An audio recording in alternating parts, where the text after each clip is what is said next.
3 दफ़ा इनके वालिद मोहतरम को हम पर मुसल्लत किया गया, 3 दफ़ा इनके चचा जान को मुसल्लत किया गया। तिब्बी सहूलियात नहीं है, ना ही महकमा सेहत के किसी अमले को पता है, ना जिला इंतजामिया को पता है कि यहाँ कितनी अमवात हो गई हैं। हमारे यहाँ किश्ती जो है वो बहुत कम लोगों के पास है जो एक जगह से दूसरी जगह जाकर लोगों को इमदाद मुहैया की जा रही है। सब्सक्राइब करें और बेल दबाएं ताकि कोई खबर रह न जाए।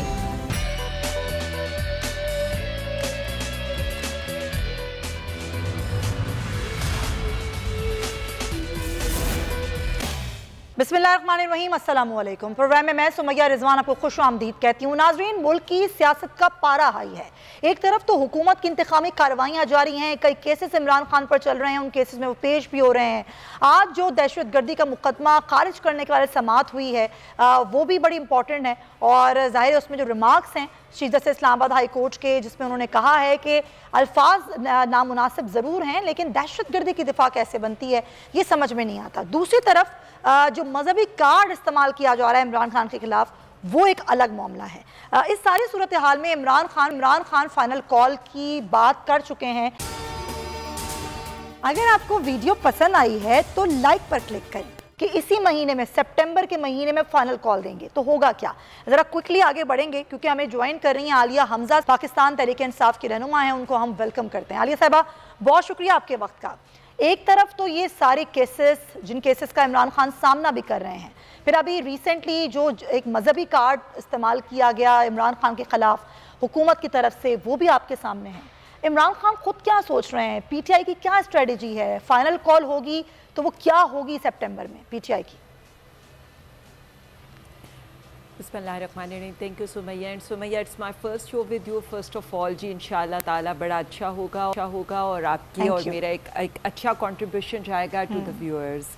अच्छा, सबसे पहले तो जो आपने इंट्रो में कहा था मैं उसके बारे में 3-4 लाइंस पे बात करके हम फिर आ जाते हैं। ये जो मजहबी मुनाफरकत ये लोग फैला रहे हैं, आपने कहा तो मैं सिर्फ इतना एक एप्रिसिएशन का कुछ वर्ड्स कहना चाहती हूँ शहबाज गिल साहब के लिए कि आज फस्तायत हार गई है और वफा और किरदार और बहादुरी जीत गई है।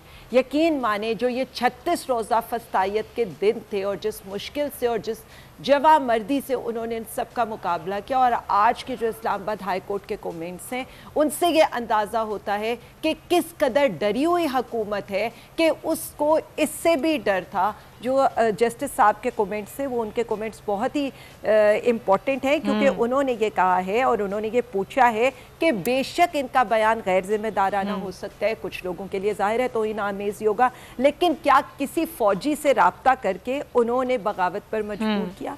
जो दूसरा उन्होंने पॉइंट उठाया वो बहुत ही इंपॉर्टेंट है कि क्या फौज इतनी कमज़ोर है कि ऐसे बयान से उनका डिसिप्लिन ख़राब होता है? यही सवाल मेरे इदारों से हैं कि इदारों से सवाल करने से इदारों की क्रेडिबिलिटी ख़राब नहीं होती। जैसे हुकूमत अवाम को जवाब दे, इसीलिए ये टैक्स पेयर्स के पैसे पर ये सारे इदारे खड़े हैं और ये हमें जवाब दे हैं। अच्छा, नेक्स्ट स्टेप क्या है? क्योंकि जरा मैं चाहती हूँ कि नेक्स्ट स्टेप पर आए। जी, मैं आ रही हूँ। दूसरी बात, जो आज खान साहब के खिलाफ दहशतगर्दी के केस के अंदर इस्लामाबाद हाई कोर्ट के कमेंट्स आए वो उससे भी इम्पोर्टेंट है क्योंकि आपने एक प्राइम मिनिस्टर को जो पूरी दुनिया में दहशतगर्दी का मुकदमा लड़ता था कि पाकिस्तान एक दहशतगर्द स्टेट नहीं है, बसने वाले 1.5 अरब मुसलमान जो हैं वो दहशतगर्दी है, दहशतगर्दी को इस्लाम से ना रिलेट किया जाए। आज उसके लिए जो रिमार्क्स इन्होंने मतलब पूरी दुनिया में इन्होंने इंसल्ट कराई थी हुकूमत की और पाकिस्तान की, उस पर उनके रिमार्क्स ये हैं कि क्या खान साहब ने मतलब उन्होंने कहा है कि खान साहब पर दहशतगर्दी की दफात कैसे लगती हैं और उनको बता दें। यही मैं बार बार ये कहना चाहती हूँ कि ये जितने मुकदमात बनाए जा रहे हैं जो सारा कुछ है वो इस हुकूमत की फस्तायत है और इस हुकूमत का डरना है, इस हुकूमत का हार जाना है।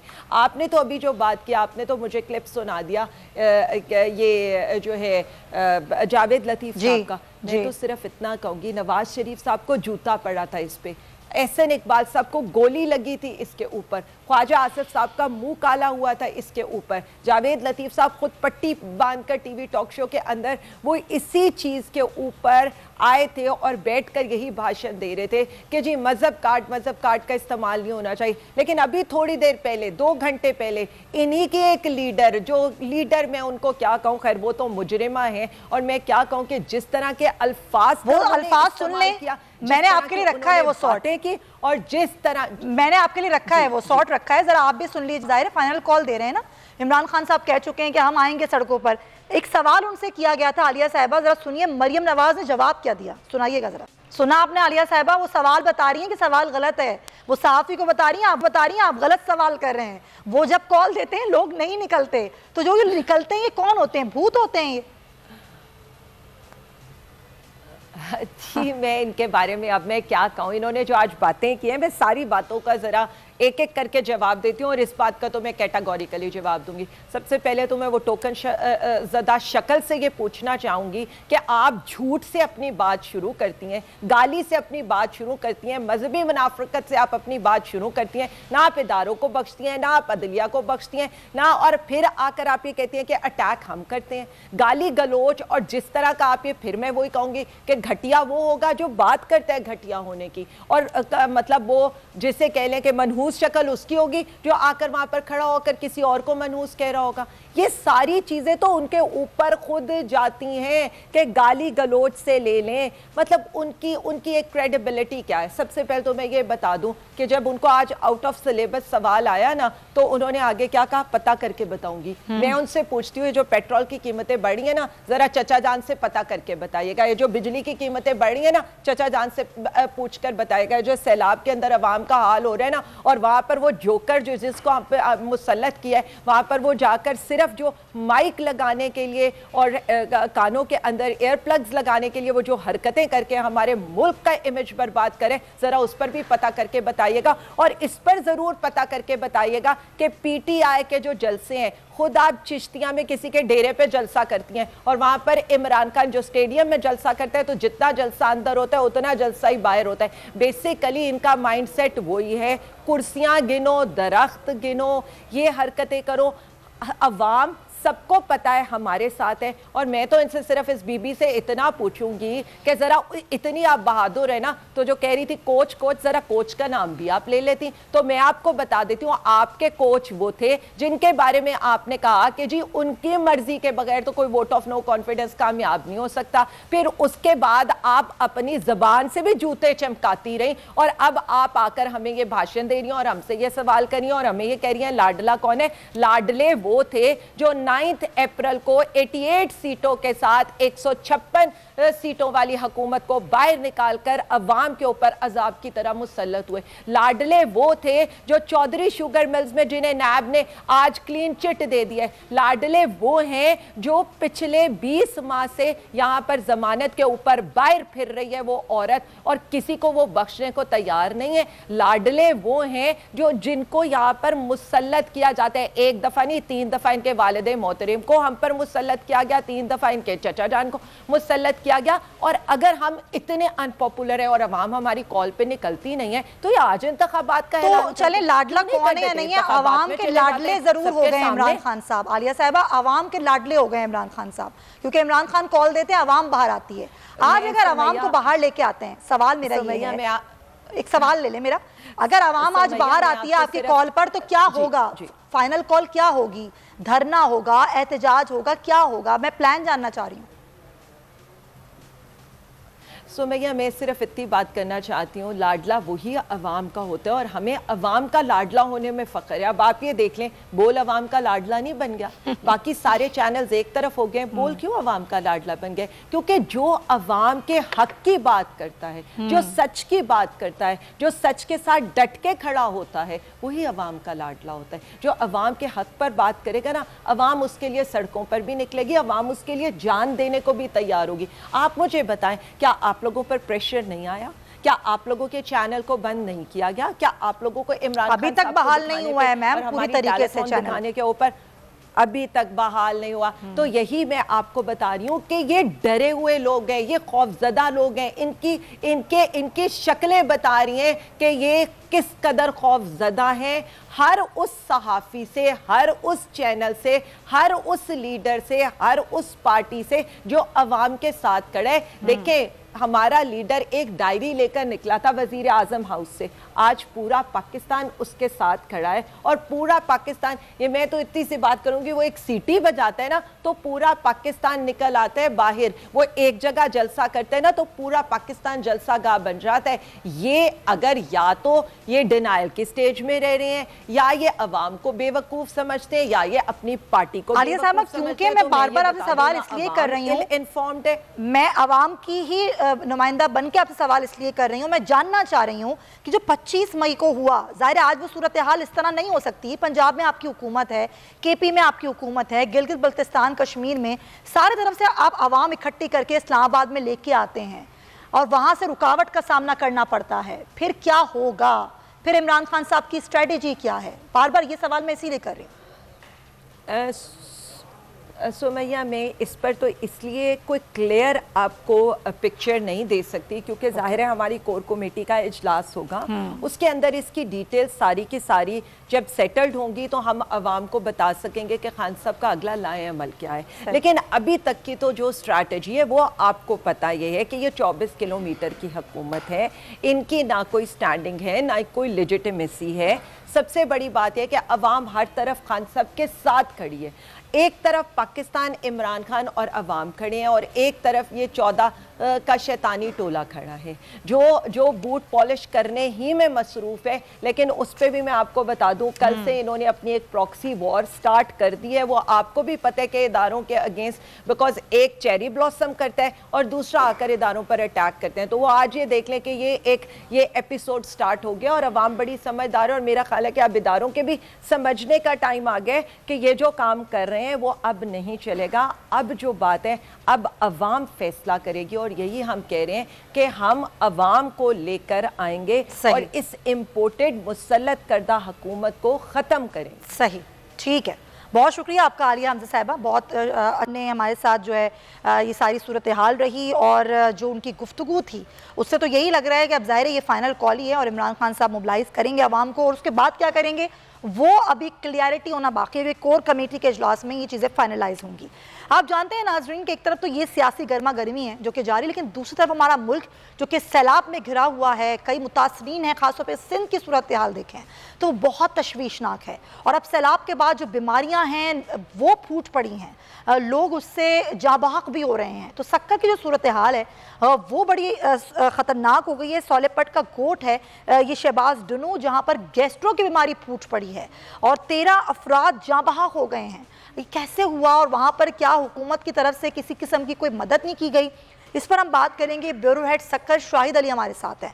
शाहिद, ये कौन सा गोट है जहाँ पर ये गैस्ट्रो की बीमारी फूटी और ये 13 अफराद जाबाहक हो गए? हुकूमत की सतह पर कोई मदद नहीं की गई यहाँ पर लोगों की? सुमैया साहिबा, ये गोट जो है शहबाज डिनो खोरखानी है, रेगिस्तानी इलाके सालेपट में है ये, और सालेपट से भी तकरीबन 70 किलोमीटर दूर है। इसके चारों अतराफ में बारिश का पानी जमा है।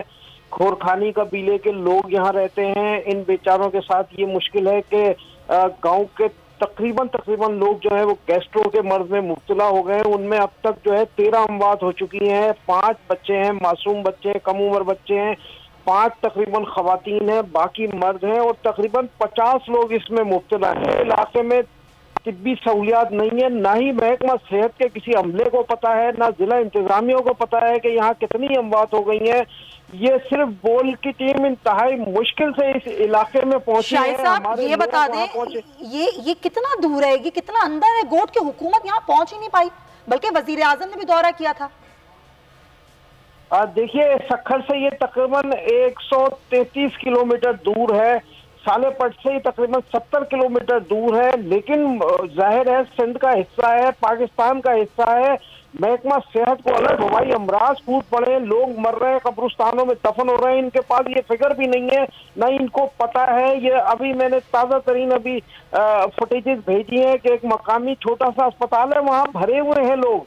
लेटे हुए हैं, एक एक चारपाई पे 3-3 लोग लेटे हुए हैं, बच्चे लेटे हुए हैं, कोई सहूलियात भी नहीं है, इमदाद भी कोई नहीं है, हुकूमती तवज्जो ही नहीं है इस गांव की तरफ।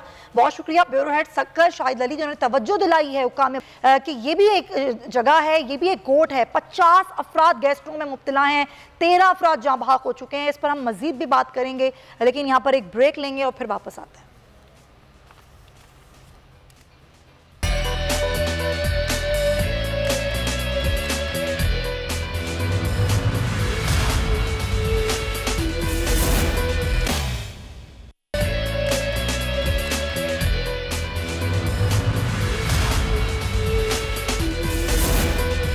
Welcome back to the show नाजरीन। अभी ब्रेक पर जाने से पहले मैंने आपको एक गोट की सूरत हाल बताई जहां पर गैस्ट्रो की वबा फैल गई है। 50 अफराद बीमार हो गए हैं और 13 अफराद जाँ बहक हो गए, छोटे छोटे बच्चे भी शामिल हैं। लेकिन ये सूरत हाल सिर्फ एक जगह की नहीं है। सैलाब से मुतासरा कई इलाके ऐसे हैं जहाँ पर वबाई अमराज फूट गए हैं। हैज़ा हो, सांस की बीमारी हो, दमा हो, बुखार हो, डेंगू हो, आँखों की बीमारियाँ हो, ये बीमारियाँ फैली हुई हैं और लोग यहाँ बीमार हैं। और सबसे अफसोसनाक बात यह है कि जो अद्वियात हैं इन बीमारियों की वो नापैद हो गई हैं। चाहे शहर हो या गाँव, कहीं अद्वियात मैसर नहीं है, और अगर ये अद्वियात मैसर हैं भी कहीं तो बहुत ही ज़्यादा उनकी कीमतें हैं। तो दोनों इशूज़ पर हम बात करेंगे। एक तो वबाई अमराज जो कि बहुत ज़्यादा फैल रहे हैं सैलाबज़दा इलाकों में, और जो लोग यहाँ शहर मुंतकिल हो रहे हैं उनमें भी ये वबाई अमराज मौजूद हैं। हमारे साथ मौजूद हैं डॉक्टर कैसर सज्जाद साहब, उनको हम वेलकम कहेंगे, उनसे हम बात करेंगे सारी सूरत हाल पे। और हमारे साथ काजी मंसूर दिलावर साहब भी मौजूद हैं, चेयरमैन PPMA हैं। बहुत शुक्रिया आप दोनों हजरात का। डॉक्टर साहब, पहले मैं ज़रा आपसे बात करना चाहूँगी। महकमा सिंध के मुताबिक जो सिंध भर में अब तक 12,21,000 से ज़ायद अफराद हैं जो कि बीमारियों में मुब्तला हुए हैं। ये तादाद बढ़ भी सकती है और यकीनन बढ़ भी गई होगी, और कई अफराद ऐसे हैं जो कि शहर मुंतकिल हुए हैं इन बीमारियों के साथ। ये जो बीमारियां फैल रही हैं इसमें गैस्ट्रो है, मलेरिया है, डेंगू है, सांस की बीमारियां हैं, किस तरीके से काबू पाया जाएगा और आप क्या बताएंगे आदाद शुमार के हवाले से डॉक्टर साहब? बिस्मिल्लाहिर्रहमानिर्रहीम, बहुत शुक्रिया आपका। देखिए, ये जो फिगर आप बता रही हैं, ये फिगर तो एक रिकॉर्डेड फिगर है। मैं समझता हूँ कि बहुत सारे ऐसे मरीज हैं जो कि रिकॉर्डेड नहीं है। बिल्कुल। और ये जरूर है कि आपने जितनी बीमारियों के नाम लिया, गैस्ट्रोएंटेराइटिस, डायरिया, वॉमिटिंग और डेंगू, मलेरिया, मच्छर की के प्रॉब्लम से, मच्छर से पैदा होने वाली बीमारियां हैं और पानी से पैदा होने वाली बीमारियां हैं। और जिसमें पानी से सबसे ज्यादा जो प्रॉब्लम है वो गैस्ट्रो का, खासकर बच्चे जो है छोटे वो ज्यादा बीमार हो रहे हैं। इसके अलावा आशोब चश्म, आँख की बीमारी है, इसके अलावा जल्दी बीमारी बहुत है वहाँ पे। तो ये तमाम चीजें मौजूद हैं, बिल्कुल दुरुस्त बात है, लेकिन इसको रोका जा सकता है हमारी और पाकिस्तान मेडिकल एसोसिएशन की और दूसरी NGO की मेडिकल कैंप्स लगे हुए हैं। लेकिन चूंकि पानी इतना ज्यादा है कि रोड ब्लॉक हुए हुए, लोग जा नहीं सकते। हमारे यहाँ किश्ती जो है वो बहुत कम लोगों के पास है जो एक जगह से दूसरी जगह जाकर लोगों को मुहैया की जा रही है। लेकिन जितना हो सकता है तमाम NGO, कुछ गवर्नमेंट के भी लोग, और सबसे ज्यादा मैं समझता हूँ कि अफवाज पाकिस्तान, हमारे जो जवान है उन्होंने बड़ा काम कर रहे हैं वहाँ पे। और क्योंकि वो करते हैं हमेशा, जलजला से लेके मैंने देखा है 2010 के फ्लड में भी, और अभी भी उनके लोग बहुत अच्छा काम करते हैं, वो बहुत ज्यादा वेल एक्यूब्ड है। करना ये चाहिए कि आपके तवज्जो से तमाम लोगों से मैं ये कहता हूँ कि पानी साफ उनको मुहैया किया जाए। अभी सूरत हाल ये कि बहुत सी ऐसी जगह है जहाँ पे वो लोग जो पानी जमा हुआ है बरसात का, जो कि बहुत बुरी हालत में है या बहुत ही ज्यादा पॉल्यूटेड है, वही पानी पी रहे हैं। यकीनन पॉल्यूटेड पानी या आलूदा पानी पीने से पेट की बीमारियां और दूसरी बीमारियां होती है। तो हमें चाहिए, सैटरडे को गया था तो बहुत सारे मिनरल वाटर ले गया था, जहां हम दे सकते थे वो दिया, और उनको इंसिस्ट किया, उनको समझाया, उनको मजबूर किया कि आपने यही पानी पीना है, आपको खराब टेस्ट लगेगा लेकिन यही पानी पीना है ताकि आपकी और आपके बच्चे की सेहत जो है महफूज रह सके। लेकिन जाहिर वो इतनी बड़ी तादाद है कि वहाँ पर आप समेत तमाम जो लोग हैं, डॉक्टर हज़रात हैं, मेडिकल टीम्स हैं, NGOs हैं, हुकूमती अब एक टास्क फोर्स बनाई गई है वफाकी हुकूमत की जानिब से, जो कि तमाम सूबों में जाएगी और वहाँ पर मौजूद जो वबाई अमराज से मुब्तला लोग हैं उनका जायज़ा लेगी। लेकिन जाहिर है ये बड़े पैमाने पर तबाही है, इसका जायज़ा लेने के लिए भी एक बड़े पैमाने पर काम करने की ज़रूरत है। Point taken. अच्छा काजी मंसूर दिलावर साहब, क्योंकि मेरी आपसे आज बात भी हुई, बहुत सारी हमने इस पर गुफ्तगू भी की, अद्वियात जो कि नापैद हो गई हैं। अब वजूहात पर तो हम बात कर चुके हैं कि बहुत सारी वजूहात हैं, लेकिन ऐसे वक्त पर जब सैलाब में घिरा हुआ है मुल्क, डेंगू फैला हुआ है सैलाबज़दा इलाकों में भी, शहरों में भी मलेरिया फैला हुआ है, डायरिया फैला हुआ है, और ऐसे वक्त में बुखार की अद्वियात, दर्द की अद्वियात जो कि इन अमराज में काम आती हैं वो नापैद हो गई हैं। हुकूमत सतह पर मैं आपसे बात करना चाह रही थी कि हुकूमती सतह पर इसके लिए कुछ तदारुक किया गया, क्योंकि ये 2 महीने से मसला चल रहा है। जी बहुत शुक्रिया। बिस्मिल्लाहिर्रहमानिर्रहीम। अच्छा इस तरह है जी कि जिस तरह सुबह भी बात हो रही थी तो मैं एक बात करना चाह रहा था, लेकिन मेरी मीटिंग स्टार्ट हो गई। उसी सिलसिले में हमारे सेक्रेटरी हेल्थ और हमारे जो मिनिस्टर हैं अब्दुल कादिर पटेल साहब, उनके साथ मीटिंग थी। उन्होंने तमाम स्टेक होल्डर्स को बुलाया हुआ था, जो पैरासीटामोल बनाने वाले हैं, मैन्युफैक्चर करने वाले हैं, और जो बेसिक रॉ मटेरियल पाकिस्तान में बनाने वाले रॉ मटेरियल बनाने वाली इंडस्ट्री है उनको भी बुलाया हुआ था। दोनों के दरमियान हम बैठे हुए थे, और उसमें अल्हम्दुलिल्लाह एक पॉजिटिव पॉइंट तो मैंने आपको पहले ही बताया था कि नेशनल कंपनीज ने तो कमिटमेंट किया हुआ था कि हम चाहे कैसे भी हो, जिस अभी डॉक्टर साहब फरमा रहे हैं कि हर सेक्टर को आगे बढ़ के आना चाहिए, क्योंकि ये वक्त ऐसा है कि इस वक्त हम ये भूल जाएं कि नफा क्या है नुकसान क्या है। इस वक्त हम ये सोचें कि इस मुल्क को और उस गरीब लोगों को और उनको बेआसरा लोगों को हमने कैसे प्रोटेक्शन देना है। उसी सिलसिले में अल्हम्दुलिल्लाह हम भी वही दिल रखते हैं, हम भी वही जज्बा रखते हैं। जिस मैंने सुबह भी बात किया कि हमने करोड़ों रुपए की मेडिसिन एहतियात की है और अभी करते जा रहे हैं। अच्छा इसी सिलसिले में एक अच्छी न्यूज आपको मैं देना चाह रहा हूँ। आज पैनाडॉल बनाने वाले कंपनी वाले भी आए हुए थे, मल्टीनेशनल वाले, कालपोल वाले भी आए हुए थे, और उनसे भी हमने गुजारिश की थी। इस मीटिंग में 2 बातें तय हुई। एक तो जो पैरासीटामोल रॉ मटेरियल बनाने वाली कंपनीज है उन्होंने आज कमिटमेंट किया है कि हम अपनी 10% प्राइस, ऑलमोस्ट 10% प्राइस रिड्यूस कर देते हैं रॉ मटेरियल की, चाहे हमें प्रॉफिट हो या ना हो। ये पहला कदम है जी। ये आज की आपकी लोगों की मेहनत और इनकी तरफ से भी आगे आएगा इसका जवाब, लेकिन हमारी इंडस्ट्री ने पहला कदम उठाया। इसी में ही फिर मेरी बात हुई जो हमारे पैनाडॉल बनाने वाले कंपनी के सीईओ हैं, उनसे रिक्वेस्ट की तो उन्होंने कहा जी ठीक है काई साहब, मैं इंशाल्लाह इन हालात में, क्योंकि हमारा, लेकिन मैं फुल फ्लैज प्रोडक्शन नहीं कर सकूंगा। मैं पोर्शनल, क्योंकि प्रोपोर्शनली बनाऊंगा। उसकी रीजन ये है कि हमने तो पहले बंद की हुई थी, तो अगर पैनाडॉल भी बन जाती है और हमारे लोकल इंडस्ट्री जो बनाने वाली है 100 के करीब है वो भी बनाना शुरू कर देती है, तो अगले 1-8 हफ्ते में इंशाल्लाह ये मसला हल हो जाएगा। वो नहीं रहेगी, जो वो नहीं रहेगी। और गवर्नमेंट की तरफ से जो सपोर्ट हुई है, उन्होंने ये वादा किया है कि आपको हम इंशाल्लाह अगले 1-1.5 हफ्ते में इंशाल्लाह प्राइस भी प्राइम मिनिस्टर साहब से रिक्वेस्ट करके, क्योंकि ये आपके जेन्युइन मसाइल हैं, खासकर जिस तरह आपने बताया कि इस वक्त हमारा जो सैलाब की वजह से जो अमराज बाहर आ चुकी हैं, जिनका जिक्र आपने पहले किया, वो मल्टीपल उनमें मेडिसिन यूज होती है, उन सब की प्राइस बढ़नी जरूरी है, क्योंकि इस वक्त डॉलर भी बढ़ चुका है, हर चीज बढ़ चुकी है। तो उन्होंने कहा जी इंशाल्लाह हम 1-1.5 हफ्ते में प्राइम मिनिस्टर साहब से डिस्कस करके आपको प्राइस में भी कहीं ना कहीं प्रिविलेज देंगे। तो मैं ये तो ठीक है, बहुत शुक्रिया, बहुत शुक्रिया। आपने बड़ी अच्छी गुफ्तगू भी की और आपने अच्छा किया कि ये बड़ी अच्छी डेवलपमेंट्स थी काजी मंसूर साहब जो आपने हमारे प्रोग्राम में बताई कि कम अज़ कम मीटिंग से ये अच्छी खबरें सामने आई हैं कि ये मसाइल हल की तरफ जा रहे हैं। बहुत शुक्रिया आपका काजी मंसूर दिलावर साहब, डॉक्टर कैसर सज्जाद साहब, क्योंकि ये दोनों मौम नाजरीन के सैलाब के बाद जो बीमारियाँ जन्म ले रही हैं, बीमारियाँ लोगों में फैल रही हैं, और उसके बाद जो अद्वियात की किल्लत है, इस पर हुकूमत की तवज्जो दिलाना बहुत ज़रूरी था, और यकीनन हुकूमत तवज्जो भी देगी और इस चीज़ को देखे भी। लेकिन नाजरीन अब आगे एक और मसला है, वो महंगाई की सूरत में। हम देख रहे हैं कि जब से IMF का ये सारा मामला बहाल हुआ, किस्त भी मिल गई, लेकिन डॉलर काबू में नहीं आ रहा, और डॉलर की काबू में ना आने की वजह से हर चीज़ की कीमत बढ़ रही है, महंगाई आउट ऑफ कंट्रोल हो रही है, और हुकूमत की बस से बाहर लगती हैं सारी चीज़ें। तो इस पर हम ज़रा बात करेंगे। हमें ज्वाइन करें माहिर माशियात हैं खुर्रम शहजाद साहब, उनको हम वेलकम करते हैं। खुर्रम साहब बहुत शुक्रिया आपके वक्त का। क्या लग रहा है, हम भी कुछ अरसे पहले जब हमने बात की थी तो ये बात हो रही थी कि जी जब IMF केस दे देगा तो डॉलर बतदरीज कम होना शुरू हो जाएगा, लेकिन डॉलर तो मुसलसल बढ़ रहा है, उसकी क्या वजूहात है? देखिए, एक तो बड़ी वजह यह है कि इंटरनेशनल मार्केट में डॉलर काफ़ी ज़्यादा बढ़ चुका है, और चाहे वो जापानीज येन हो या यूरो हो, यूरोपियन जो करेंसी है यूरोजोन की, या फिर ब्रिटिश पाउंड्स हो, या कोई भी बड़ी करेंसी हो, सबके अगेंस्ट जो है ज़्यादातर डॉलर जो है वो ऊपर गया है बाहर जो है, क्योंकि इस वक्त ये देखा जा रहा है कि चाइनीज इकोनॉमी अंडर प्रेशर है, ग्रोथ के चांसेस वहाँ कम है, कम ग्रोथ के चांसेस हैं।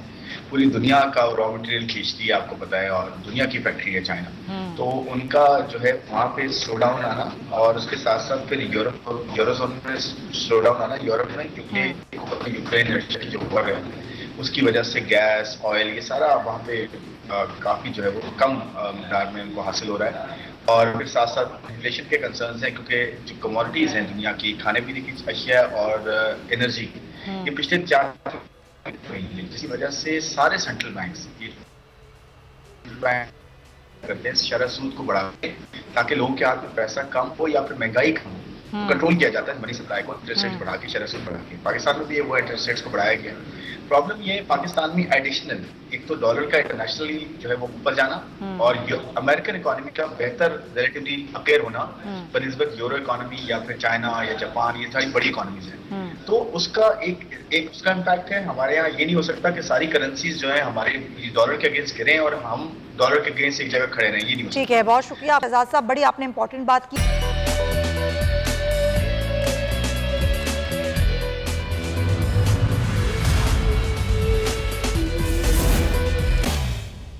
बोल किसी के भी दबाव में आकर अपने फैमिली मेंबर्स को अलहदा नहीं करेगा। बोल हमेशा आवाम की आवाज बनता रहेगा और आवाम के मसाइल दिखाता रहेगा। बोल की आवाम से खुसूसी दुआओं और साथ देने की अपील। सबसे ज्यादा व्यूज, सबसे ज्यादा रील्स और सबसे ज्यादा रेटिंग के साथ बोल अब भी नंबर 1 पोजीशन पर बरकरार। सब्सक्राइब करें और बेल दबाएं ताकि कोई खबर रह न जाए।